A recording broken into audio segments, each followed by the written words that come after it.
Budget भाषण सुनेर हामी धरानवासी सबै उदास छौं।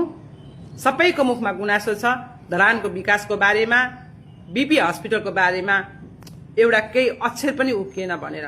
तर किन गुनासो गर्नुहुन्छ? भोट हाल्ने बेलामा कसलाई हालेर पठाउनु भयो? कसलाई हाल्नु भएको थियो भोट? एउटा धरानको विकासको कुरालाई लिएर जान नसक्ने माननीय ज्यू देशको प्रधानमन्त्री बन्छु भनेर अगाडि बढ्नुहुन्छ। ऐना हेर्नुहोस् एकपल्ट, भन्दैछु अझै पनि तपाईको भविष्य राम्रो छ, तर तपाई सुध्रिनु पर्यो क्या। हुन त तपाईका समर्थकले आएर यहाँ म कहाँ बिग्रेछ, हामी कहाँ बिग्रेका छौं भनेर मन परी गाली गर्नु होला, तर हामी त सच्चा समर्थक हौं। सधैँ विरोध गरेर देशको विकास हुँदैन, जनताको हित हुँदैन। तपाई धरानबाट जितेर गएपछि फर्स्ट प्रायोरिटी धरानको विकासको लागि तपाईले लिएर जानुपर्छ, बुझ्नुभयो? अनि जहिले विरोध आफूलाई ऐनामा हेर्नु भएको छैन? सिर्फ 3 सिट हो क्या तपाईको।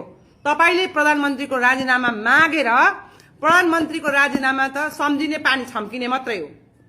बरु साथ दिनुस् न, सकारात्मक हिसाबले जानुस् न। तपाईकै समर्थकहरू कति विरोधी भइसके हेर्नुस् त। तपाईलाई समर्थकहरूले उचालेको भरमा, तपाईको आफ्नो दम्मको भरमा देश चल्दैन। हर्क साम्पाङज्यू, देश चल्दैन।